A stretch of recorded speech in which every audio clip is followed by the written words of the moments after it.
Our first speaker is Michael Pelletier. Uh, Hello, good afternoon, everyone.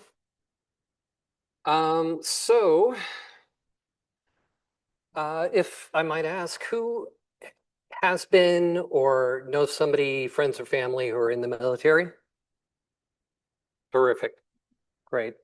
Because that's really what Raytheon's all about, is making sure that our brothers and sisters, mothers and fathers can come home safely and that their lives and their equipment is defended. So um, I The okay. It's been a little while since I presented, so please bear with me. Um, so just recently, the Raytheon company merged with United Technologies and became a triad with Pratt and Whitney and Collins Corporation. So that's been an interesting experience over the last few years to kind of bring that talent and expertise together and collaborate on our computing environments and the work that everyone's doing around the country and around the world. So I'll tell you a little bit about me. I joined Raytheon in uh, the date above 2009. And I started off as a sysadmin for the ANTP2 radar program and helped a number of aspects there. And in that program was where I first encountered the high performance, high throughput computing environments. We had sort of an engineering had cobbled together a grid engine environment that wasn't working well. So I took took that on and got them up and running very smoothly on HTCondor. I think we were transitioning from Red Hat 5 to Red Hat 6 at the time. And so that was in like 2013.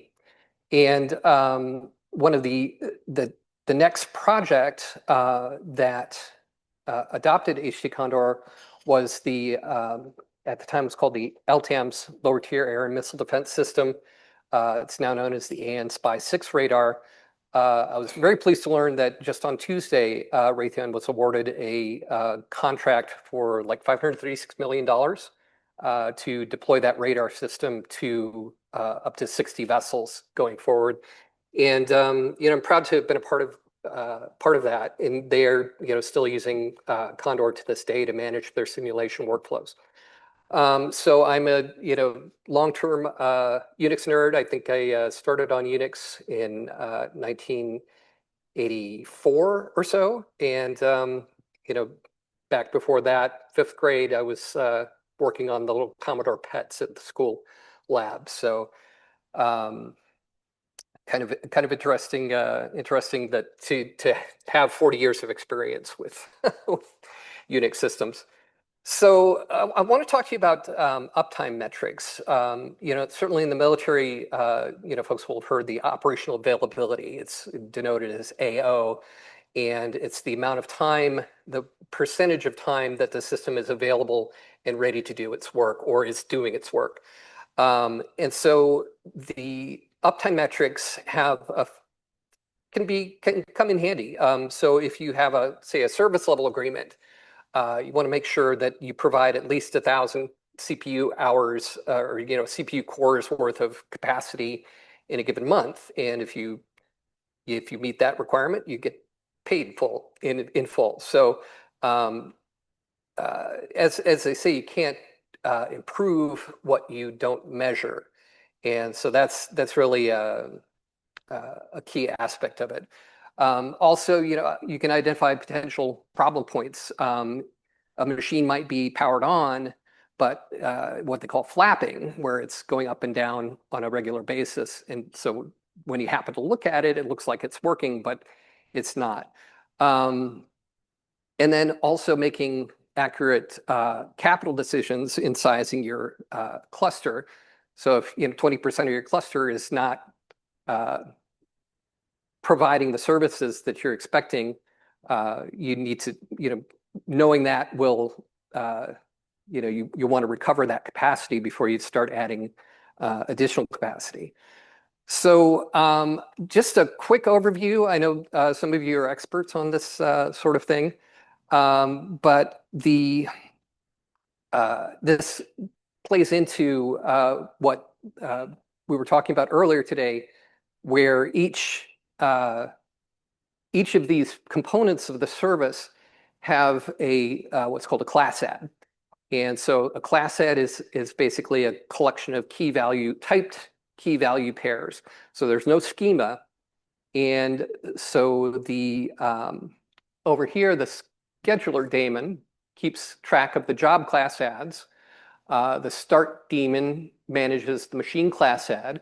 And both of those report to the machine adds are reported to the collector, which has a view of the entire cluster.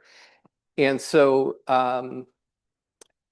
here's an example of a selection of a machine add and a job add. And you can sort of see how you've got this request CPUs attribute over here that is matched by the negotiator to this available resources in the machine class add. And that's how, kind of the jobs come together. And the nice thing about it, and one of the things that I wanted to mention yesterday is that if a component of the surface doesn't recognize a class add attribute name, it completely ignores it. So you can, in theory, have Condor 8 working with Condor 24 in the same pool, and anything that Condor 8 is providing that's been deprecated, or the version 24 is providing that is not yet implemented in Condor 8, it can work through that, and it makes sort of the upgrade path a little easier. So the nice thing about that class add mechanism is that you can define your own attributes. And so there's, with respect to uptime, there's a couple of built-in attributes that I mentioned here, the DaemonStartTime and the MonitorSelfAge, that indicates how long that particular daemon has been up and running. So the start D, if you started it 5 minutes ago and you query that MonitorSelfAge attribute of it, it'll show 300 seconds. And so that's sort of the kernel of what we're after here for tracking uptime. But over the long term, that's not going to be helpful, because if you reboot the machine, that zeroes it out, and you have no past history of that operational availability and the uptime there. And then there's no distinction of days and weeks and months. And so you want to have quantitative measurements that are collected over time.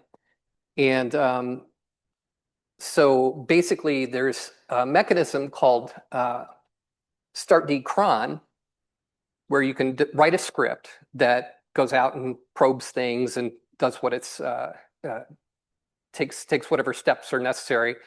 And then its output is a class add that then is incorporated into the machine add.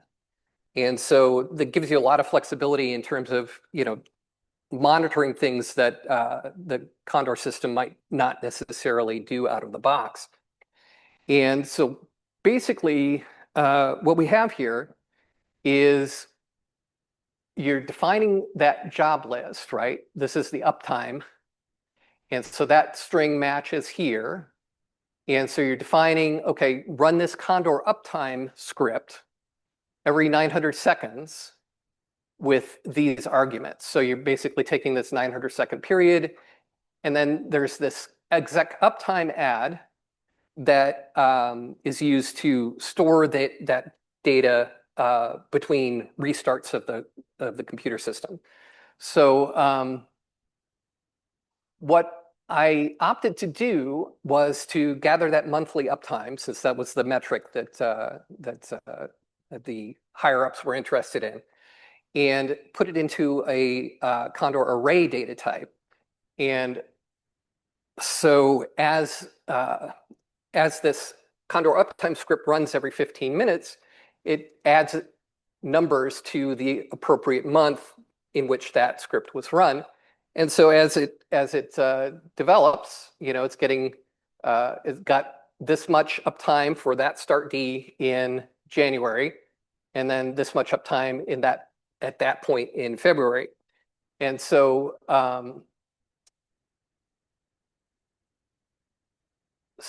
it's comparable or similar to the type of work that Slurm does in terms of tracking uptime and downtime of nodes and the cluster as a whole.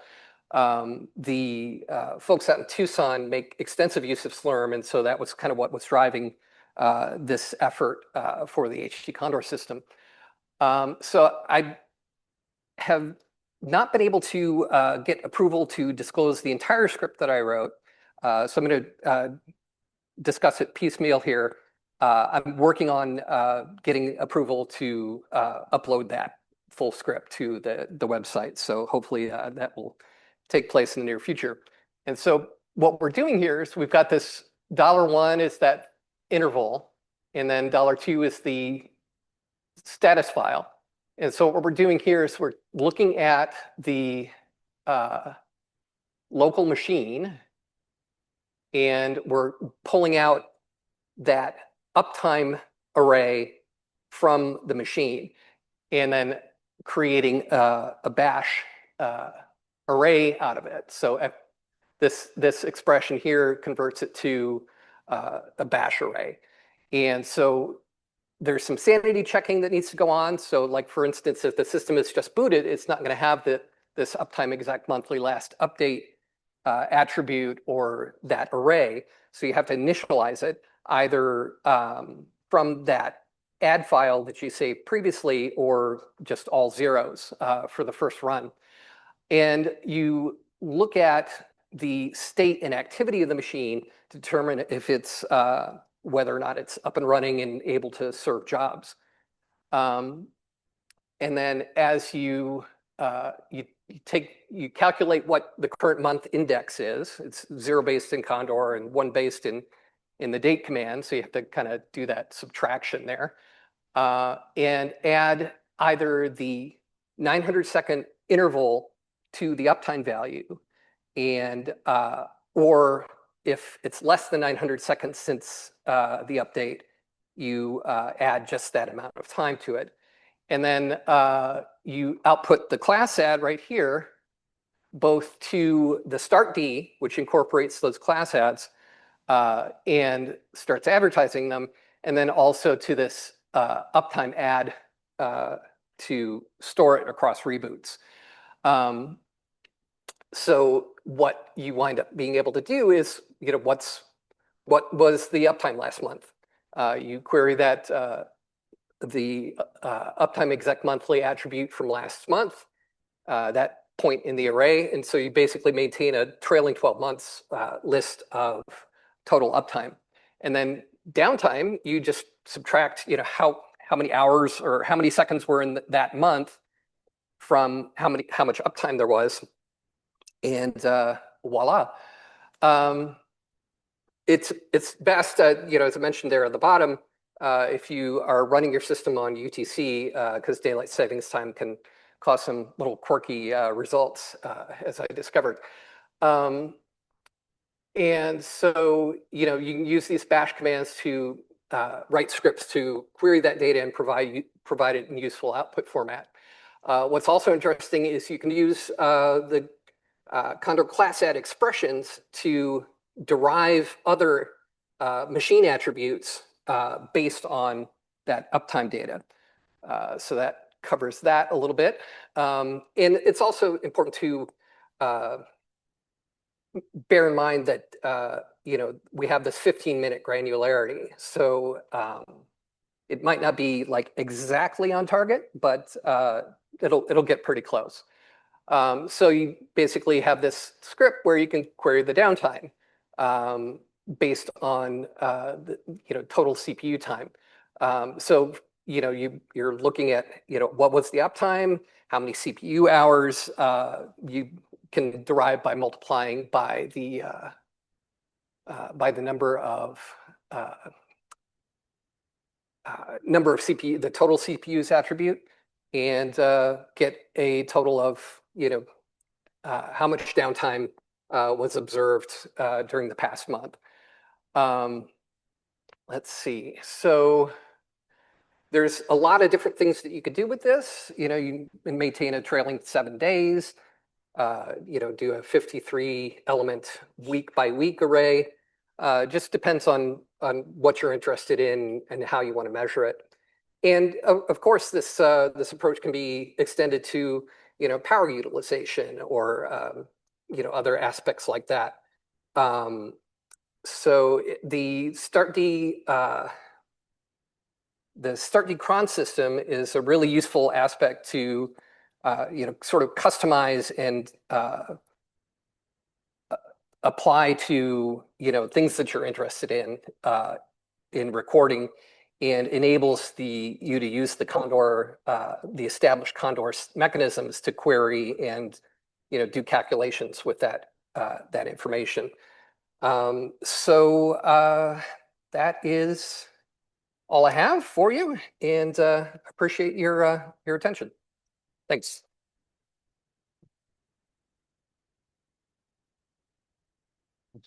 Thank you, Michael. It always warms my heart when I see someone like Michael, who you've been doing this about as long as I have, actually, who really dug in and saw the power of class adds and Condor status and did some really clever things. This is one to bookmark. And by the way, this presentation, since he gave us to us, will be on our website forever now.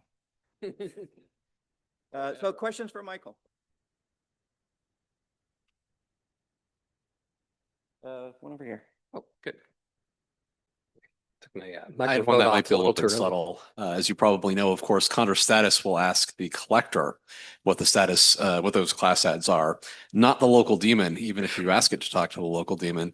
Did you do that deliberately as kind of a sanity check to say, if the start day is running, but it can't talk to the collector, then it's not really up in a useful sense? That's interesting. Yeah, the approach that I took was centered around the start date, and but the query back to the collector with that Condor status command is what what's really the key uptime metric is is the collector recognizing that machine is able to accept jobs and ready to do so. So it's rather than looking locally. That was the that was the gist there, I guess you could say. Thank you, Michael. It was a great use of Hawkeye, as we call it. I'm curious, one can easily imagine, this is one example, the uptime. One could easily imagine other metrics you might be interested in. And I'm curious if you thought about what other persistent metrics you might report and forward from the start date. There's a lot of data that can be collected from the IPMI tool. And another thing that I implemented a while back is you run IPMI tool chassis status, I think it is, or something like that. And it'll tell you if there's a power or cooling fault. And so you're able to, you run a script and say, okay, is the power system okay? Or am I down a power supply and we're running on fumes here? Or has a fan failed in the system, for example? And by incorporating that information into a class head attribute, you can then bring it into the start expression so that if a machine is experiencing a power or cooling fault, it will stop accepting new jobs. So, and then, obviously there's mechanisms by which you would want to monitor that and, check the collector to see if there are any machines that are flagging a power or cooling fault. But that had proved rather helpful. So.